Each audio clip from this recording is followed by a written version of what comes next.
बारी मथे घृत होई बरु सिकताते बरु तेल, लेकिन बिनु हरि भजन न भव तरिये।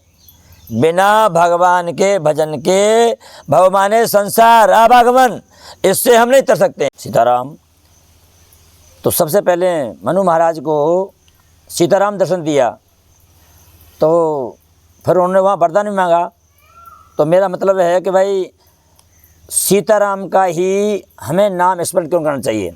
एक इसमें बहुत विशेषता है, इस नाम के अलावा भगवान के शक्ति सहित जितने भी नाम हैं उनमें कभी किसी भी नाम में एक माला पूरी नहीं बनती है। हमारे हिंदू शास्त्रों के अनुसार हमारी जो माला होती है उसमें 108 मन के होते हैं।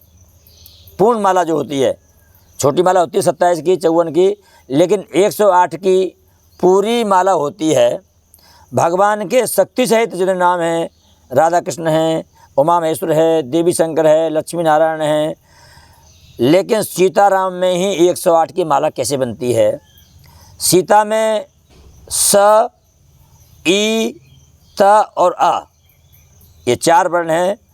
अब हमारे वर्णों में एक होते हैं व्यंजन और एक होते हैं स्वर। व्यंजनों की गिनती होती है क, ख, ग से लेकर ज्ञ तक, और स्वर यानी मात्राओं की गिनती होती है आ, ई, उ बड़ी अंग तक। तो इनकी गणना करेंगे तो व्यंजन की गणना होगी क को 1 मानेंगे और स्वर में आ को 1 मानेंगे। तो सीता की जब व्याख्या करेंगे तो सीता में जो सा आ रहा है व्यंजनों में 32 नंबर पे आता है वो, और इसके बाद ई आएगा 4 नंबर पर, 32 और 4 36, और ता आ रहा है फिर व्यंजनों में 16 नंबर पर, 36 और 16 52, और ता पे मात्रा है आ की, आ आता है नंबर 2 पर, आ और आ, तो 52 और 2 54। सीता जी राम की अर्धांगिनी है, आदि अंग की मालिकन है, तो 108 का होता है 54। सीता में 54 का अंक बन गया। अब चलो राम में आ रहा है र, आ और म, तो र आता है हमारे व्यंजनों में 27 नंबर पर, और आ आता है 2 नंबर पर, 27 और 2 29, और म आता है 25 पर, 29 और 25 54। सीता में अंकों की गिनती करेंगे तो 54, और राम में गिनती करेंगे तो 54। तो सीता और राम दोनों मिलाते हैं तो 108 बन जाते हैं। बिल्कुल। इसके अलावा कोई भी कितने विद्वान कहीं जोड़ लें, किसी भी शक्ति सहित भगवान के जितने नाम हैं उनमें 108 की माला नहीं बनती। हमारे भोले बाबा दिन रात इसी नाम को जपते हैं, और इसी नाम के प्रभाव से उन्होंने हलाहल विष पी गए, और विष मारता है लेकिन वो अमर हो गए। इसलिए एक कवि कह रहा है कि राम का नाम लेकर जो मर जाएंगे वे अमर नाम दुनिया में कर जाएंगे। राम का नाम जिसने लिया वह अमर हो गया।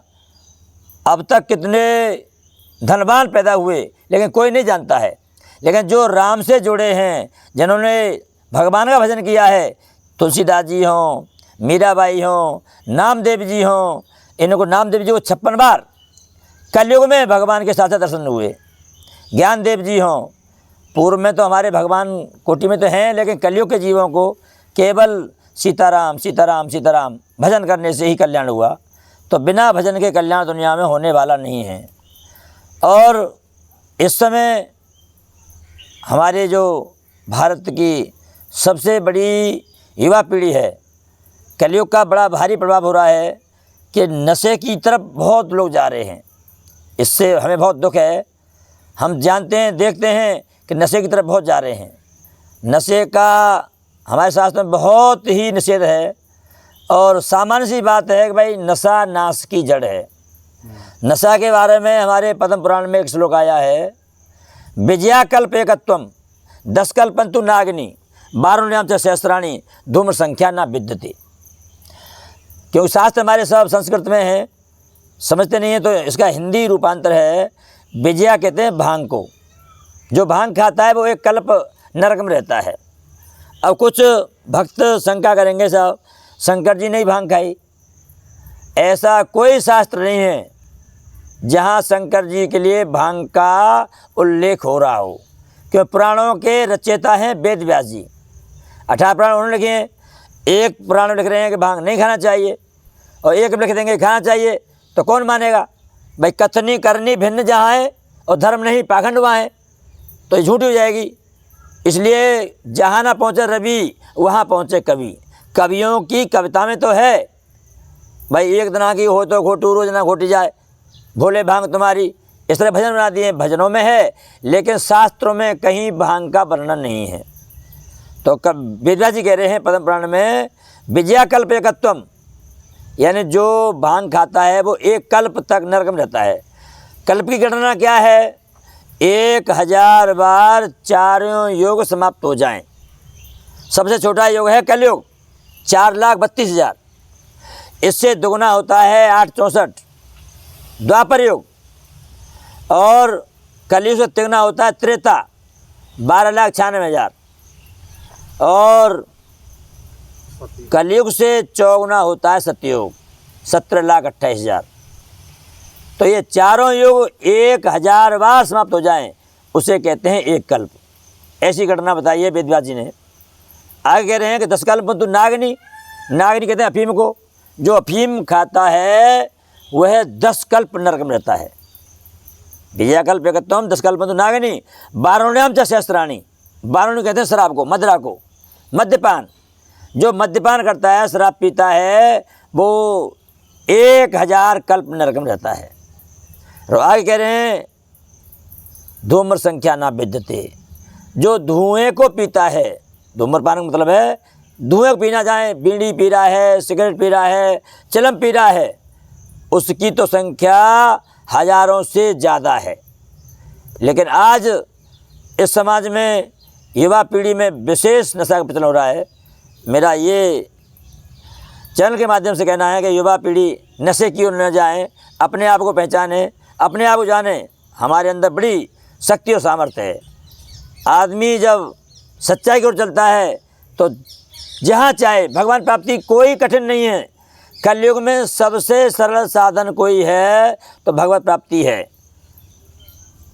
त्रेता, सतयुग, द्वापर के जीव चाहते थे भगवान हमें कलयुग में जन्म देता, क्यों कलयुग में भगवान का केवल नाम जपते जपते कल्याण होते हैं। कलयुग केवल नाम आधारा और सुमेर सुमेर नर उतर नहीं पा रहा। तो पहले युवा पीढ़ी इस पर ज़रूर सोचे समझे कि क्या करें क्या ना करें। पद्म पुराण का अगला श्लोक बड़ा काम का है और इसको मैं बोलता हूँ, बड़े ब्राह्मण लोग हमसे बहुत नाराज होते हैं। क्या धूम्रपाने रहते विप्रम दानम कुर्वन्तु ये नरा दातायाम नरक याति ब्राह्मणो ग्राम शुक्रा। धूम्रपान में रत अर्थात लीन वर्णों में ब्राह्मण हैं। अगर ब्राह्मण भी धूम्रपान करता है तो ऐसे ब्राह्मण को दान नहीं देना चाहिए। क्यों? दातायाम नरक याति, दान देने वाला ही नरक जा रहा है और ब्राह्मणों का शुक्र, और वह ब्राह्मण उसका शुक्र बनता है। तो कुछ लोगों में सुधार तो हो रहा है, पर नशे से दूर रहें क्योंकि नशा नाश का जड़ है। गुरुदेव थोड़ी भक्ति के स्वरूप के बारे में भी बताइए आप। हाँ, बहुत बढ़िया प्रश्न किया है नागर साहब आपने। श्री राम जी हमारे रामचरितमानस में माँ सबरी को भक्ति के बारे में बता रहे हैं। देखो, भक्ति में ना जाति देखते हैं, ना पाति देखते हैं, ना ऊंचा देखते हैं, ना नीचा देखते हैं। कोई हो, मानव एक भगत कर नाता। मैंने सबरी बहुत निम्न जाति की थी, क्या जाति भील नहीं थी वो, तो वो भगवान राम ने उन सबरी को 9 प्रकार की भक्ति का उपदेश दिया है।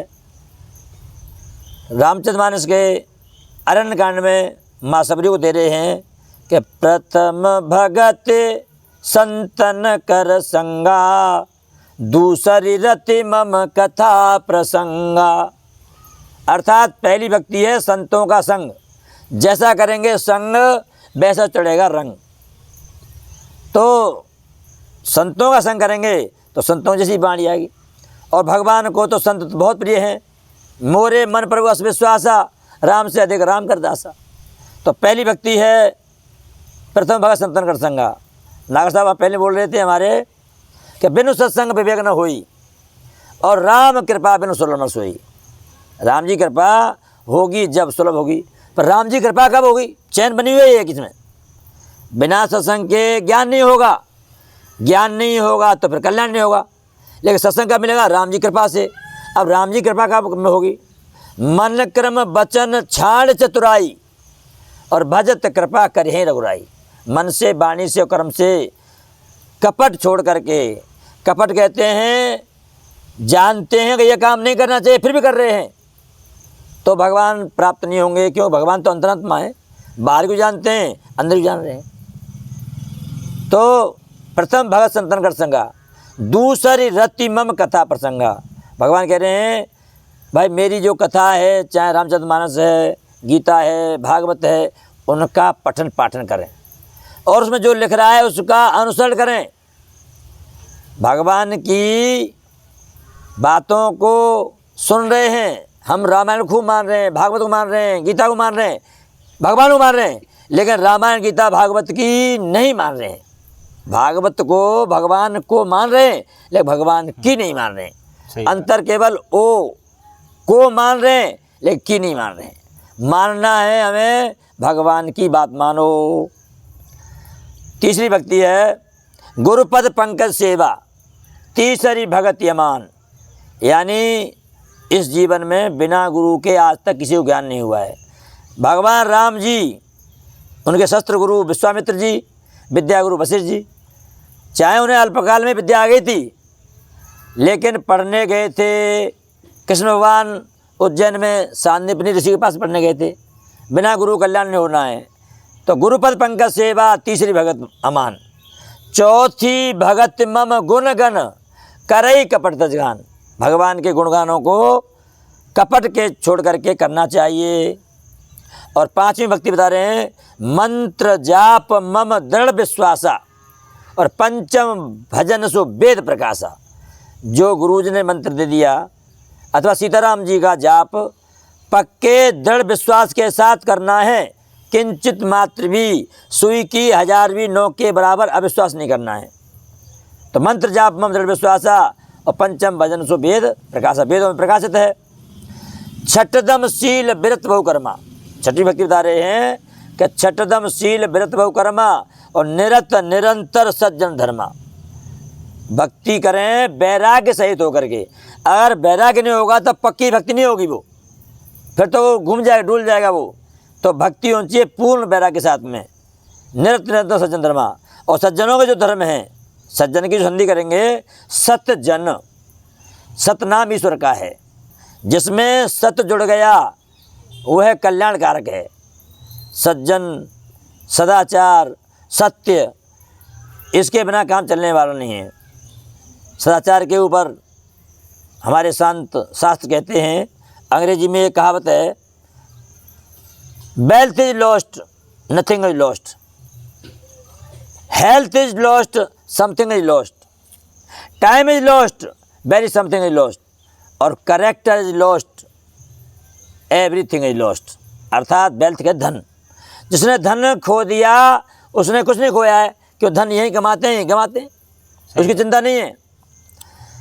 आगे कह रहे हैं health is lost something is lost. Health माने स्वास्थ्य, जिसने स्वास्थ्य खो दिया उसने कुछ खो दिया। क्यों? पहला सुख निरोगी काया। शरीर को स्वस्थ रखेंगे, सब साधनों का मूल है ये शरीर। इस शरीर से ही हम भक्ति कर सकते हैं, इससे ही हम समाज का काम कर सकते हैं। जो कुछ करना है शरीर से होगा, तो शरीर को स्वस्थ रखें। Wealth is lost nothing is lost, health is lost something is lost, time is lost very something is lost. जिसने समय खो दिया उसने बहुत कुछ खो दिया, क्यों? समय लौट कर नहीं आता है। अब सुपरलेटिव डिग्री में आ रहे हैं सर्वोत्तम। Character is lost everything is lost. जिसने चरित्र खो दिया उसने सब कुछ खो दिया, उसके पास कुछ भी नहीं है। तो सदाचार युक्त बनो। युवा पीढ़ी हमारी आज, एक तो बहुत विदेशों की चाल ही है कि हमारी संस्कृति कैसे खराब हो। उनके पास और तो साधन मिला नहीं, एक डिब्बा आ गया है मोबाइल, ये बच्चे दिन रात मोबाइल में लगे हुए हैं, ना खाने की चिंता, ना पीने की चिंता, ना सोने की चिंता, दिन रात मोबाइल चला रहे हैं। तो ये चरित्रवान नहीं बना रहा है, वो चरित्रहीन बना रहा है। तो जिसके पास चरित्र है उसके सब कुछ है। तो चरित्रवान बने युवा पीढ़ी। तो ये भक्ति में भगवान राम जी बता रहे हैं कि छठदम शील व्रत बहुकर्मा निरत निरंतर सज्जन धर्मा। सज्जन के जो धर्म हैं, सज्जन की जो संधि बताई थी हमने, सत और जन, सत के रास्ते पर चलते हैं वही भगवान के परम भक्त हैं। सातवीं भक्ति बता रहे हैं कि सातम सम मोई मैं जग देखा और मोते संत अधिक कर लेखा।